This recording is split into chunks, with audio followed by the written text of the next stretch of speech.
So I, 18, live with my brother, 19, my mom, her husband, and his daughter, 18. My stepsister's mom passed away during childbirth. From what I've been told, she never had a mother figure in her life. I felt for her, I really did. But around 16, it got really old when she got away with crap because she used the death of her mom as an excuse. My mom remarried when I was 13, by the way. It turned from small things she got away with to larger things. For instance, when we were 14, she completely trashed my room after she lost in a game of Uno. Everything in my room from posters to my bed sheets were ruined. Her dad gave me $10 and said I shouldn't take it to heart because she was upset from not having a mother figure. Another one, my brother got his first car at 17 and she wanted him to take her to see friends, go shopping, just treat him like a personal Uber. He said no, so she scratched it up with something, and it was ruined. Again, my mom and her dad said she's just not in the right mindset because she misses her mom. Today, my brother and I were going to see my dad for his birthday. We made a cake for him and got him a custom blanket with a picture of his dog who passed a few weeks ago. As we're getting ready to go, my stepsister complained to her dad about us getting to leave out during the pandemic, but she's not allowed to see her friends. We told her we were only going to see my dad and coming back, and it was just the three of us, not a large group of friends. She got mad and stormed off and we didn't think much of it.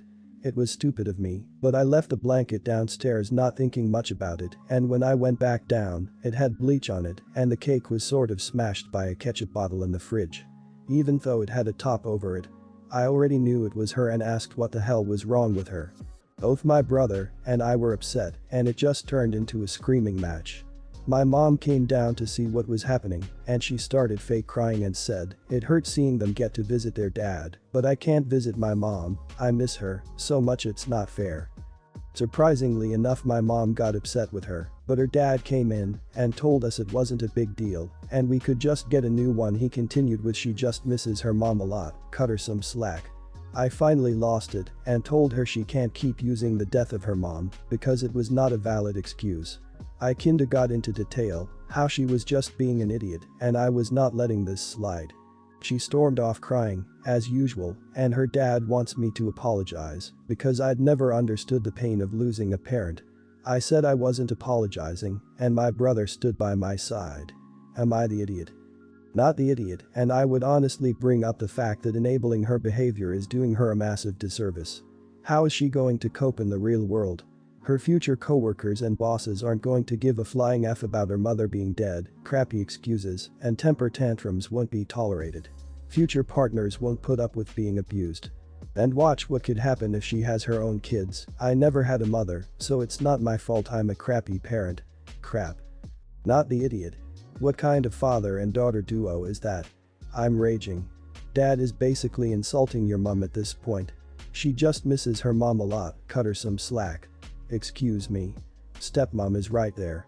Also, losing a parent is not an excuse to be rude. This may come off weird or rude, but I'm wondering how she misses her bio mom she never met. Like, how do you miss someone you have no memories of? I mean, your mom is right there to fill the mother figure void they keep saying in their excuses. That's 6 years worth and counting of your mom being a mom to her. Not the idiot.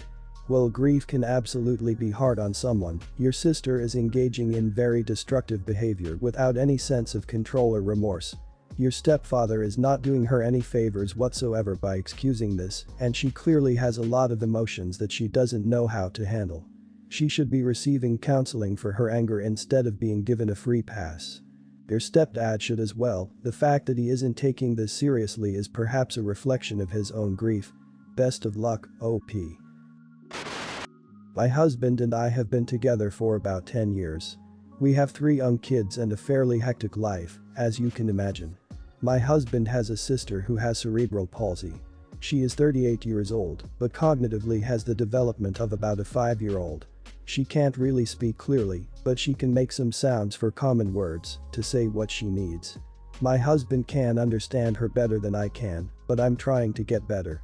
She's not permanently wheelchair bound, but she can't go upstairs or walk long distances, so she does have some medical equipment to help.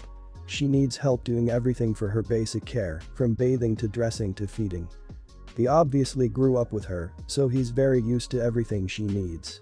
When we go to visit my in-laws, it always seems to me like their entire livelihood revolves around her. She also throws big tantrums when she doesn't get what she wants. There ends up being a lot of yelling from all sides. I find the whole environment so stressful and tense, but it's what they're used to.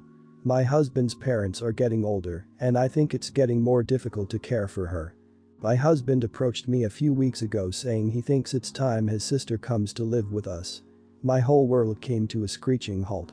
We had talked about us helping financially and coordinating care before, but never about her actually coming to live with us. In truth, I just can't picture us staying afloat while adding her into the mix at our house. We have 3 kids under 6. It's a madhouse here all the time already. If she lived here, we'd need to have all 3 kids in one bedroom. We'd also need to get some serious modifications to our house because it's not handicap friendly. Also, I truly think this would ruin the relationships we are building with our kids. I think my husband and I would have to spend so much time and energy caring for his sister that we wouldn't be able to focus on our own kids. This breaks my heart and is the big deal breaker for me. I suggested moving his family closer to us. They currently live 5 hours away, and seeing how we can help without them living with us. I said we need to start looking into some appropriate assisted living facilities, and he flipped out on me. He says he promised his mom he'd take care of his sister, she's his blood, etc. I understand it's his sister, but I also feel he has his own new family to consider too that he's completely ignoring in this equation. Obviously, this is a big freak up on both of our parts to not discuss this in detail much earlier on.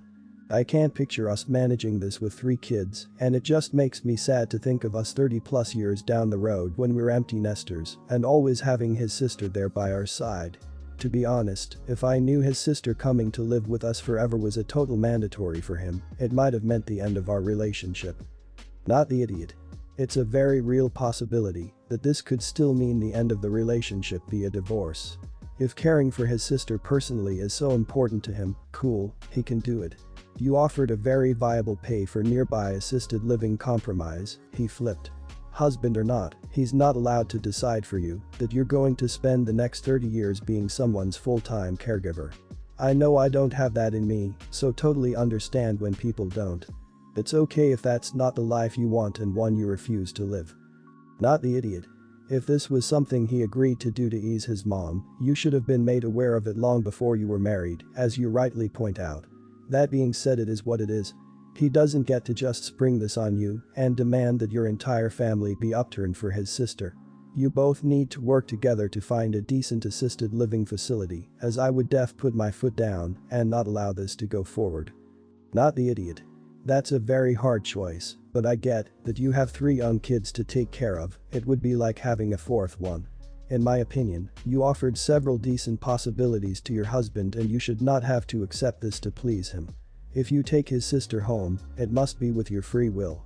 I hope you'll find a way to solve this, to offer a good living situation to your sister-in-law that pleases both you and your husband. I would say our family isn't rich, but we are well off.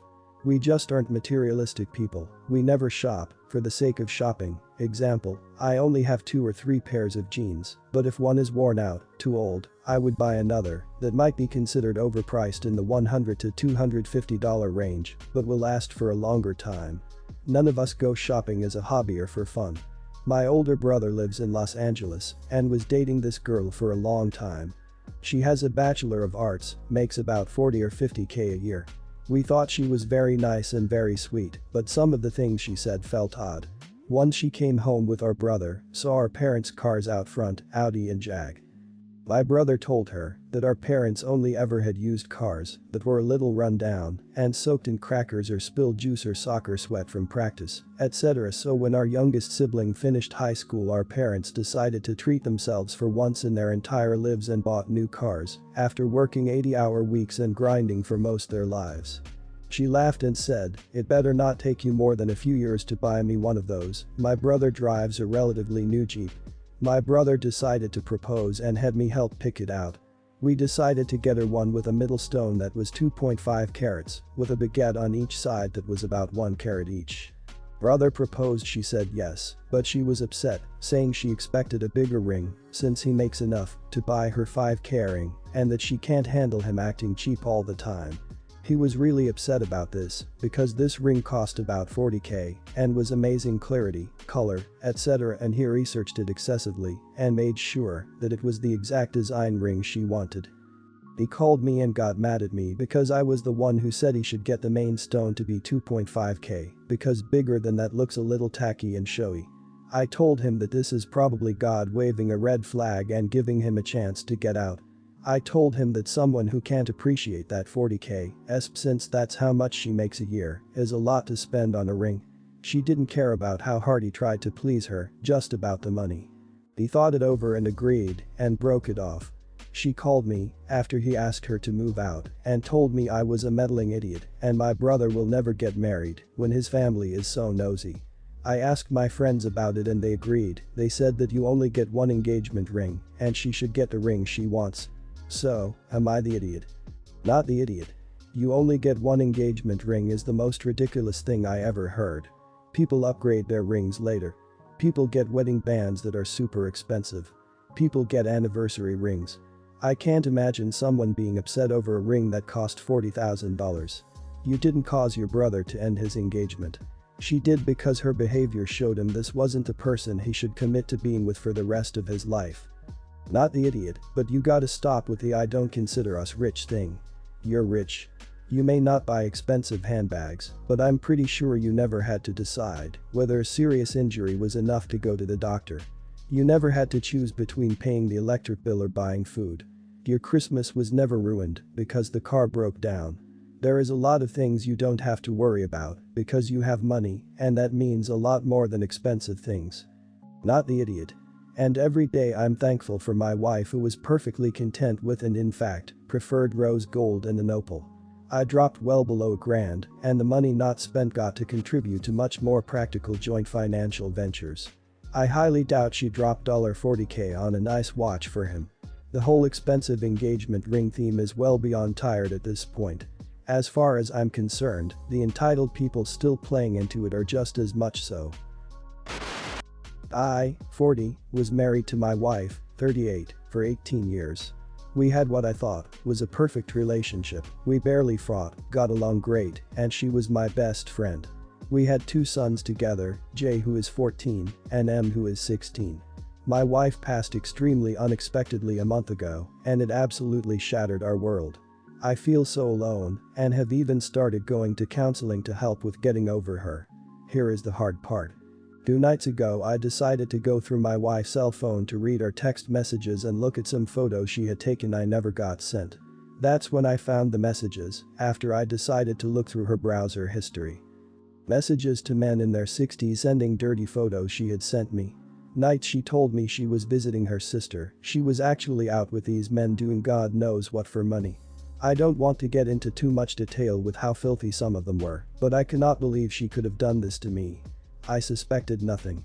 Ever. My sons are obviously still crushed and always talking up their mother and how sweet, amazing she is. How much they miss her love and honesty. I cannot see her as the woman I thought I knew, and I am torn on what to do. On one hand, I don't want to make this passing harder for them and hinder their thoughts about their mother, but on another hand, I feel they are old enough to know the truth. Would I be the idiot if I exposed my late wife to my sons and told them what she was really doing to our family? Please help me. No idiots here. You're feeling understandably hurt, betrayed, and pissed on top of having to grieve. Your reactions are understandable. But in terms of whether to tell your sons or not, think of it this way: if you had the opportunity to completely forget what you learned and be sure you'd never find out again, would you take it? You have the chance to offer that to your sons. It screws, it really screws, but this is one of those times where you're going to have to keep it to yourself. Except for a counselor, 100% echoing the advice of others there. Not the idiot. You're hurting and I don't think you need to pretend not to be hurt. It screws, but I think you should tell them, even if it's just that you found some things out that are upsetting to you. Your kids are old enough to realize that people are complicated, and even the ones we love the most have flaws which can be terribly disappointing once revealed. But you shouldn't have to put up with everyone canonizing your wife as a saint if she was far from it, and you shouldn't have to put your feelings of hurt and betrayal on hold just because she passed away. No judgment on this one, just wanted to say I am sorry this happened to you. Some people are being quite harsh on you here without taking the time to put themselves in your shoes. I would be utterly destroyed if it was me, not sure I'd even be able to keep up appearances. Somehow you are meant to bottle up all that hurt and act like you are mourning the same sweet woman your sons are mourning. That is a very difficult task. At the end of the day though, it's the kids who need protecting right now. Disclaimer. Not in the USA. This happened about a week ago, but I'm getting a lot of crap from family and friends, so I want an external opinion. Last year my 32 sister, 28, was kicked out of her boyfriend's house, and I took her in. We don't have the best relationship, but she was jobless, and I was the only relative still living in our country. Surprise, surprise. About 2 months later she figured out she was pregnant. One day she started to complain about my dog, a beautiful 2-year-old half husky, and how it would be bad for her baby, and that she wouldn't raise her kid with a wild animal around. My dog is a total sweetheart. I told her it was my house, and if she was not comfortable here, she could leave, and my dog was staying no matter what. She kept complaining, but I wouldn't change my mind. About 2 weeks ago I had to travel for work to a remote location for a few days. When I came back my dog was not home, and my sister claimed she had no idea where it was. We got into a fight because I didn't believe her. I ended up storming off and asked a few neighbors if they had seen it. One told me the last time he saw it was when my sister took him somewhere a few days ago. She uses my Uber account because she's broke, so when I found an odd trip to the other side of the city, I connected the dots. I drove all the way over there, and after asking around I found my dog in a street restaurant. The owner took him after a blonde pregnant woman left him leashed to a fence. I ended up explaining the situation, paying him like $500, and I got my dog back. When I went back home I kicked out my sister. I gave her enough money for a week in a hotel and sent her on her merry way. She made a huge scandal, and I admit I was a bit too forceful, but I was furious. She called all my family and friends, and they're all telling me I'm an idiot for picking my dog over my sister, and that I should take her back, that I should value that unborn baby more than a silly animal. I think my dog is more important, and what my sister did is unforgivable, but I'll accept your judgment. Not the idiot. She is a monster. Never let her near you or your dog again. She abandoned an animal, didn't even take it to a shelter, and gave no concern for what happened to it. Your dog could have choked on its collar trying to get free or gotten hit by a car. The fact that it didn't and that it was taken in by someone who was willing to give it back, even though you did have to pay him, is a miracle. Your sister shouldn't even be raising a child if that's her regard for another life. Cut her out of your life for good. Not the idiot. You didn't have to take her in. As a Furby owner myself, I'd pick my Bowie over a selfish witch. Being pregnant doesn't excuse her abhorrent behavior, it's not a get-out-of-jail-free card. However, I advise caution, because this could foreshadow her treatment towards her own child in the future. Also, she owes you 500 quid. Anyone who sides with her isn't your friend because she's despicable. Blood doesn't decide family, actions do. What she did isn't human. Calling her an idiot would be an insult to idiots. Change your locks and never talk to her again. That dog didn't know what was happening. For all it knew, its owner just abandoned it to this nasty woman who left her stranded. What's more, how do you know that dog isn't being abused by her when you aren't around? Reading your post made my blood boil. I'm impressed you didn't beat the daylights out of her, but even gave her money. You are a saint despite kicking her out, which she roundly deserved.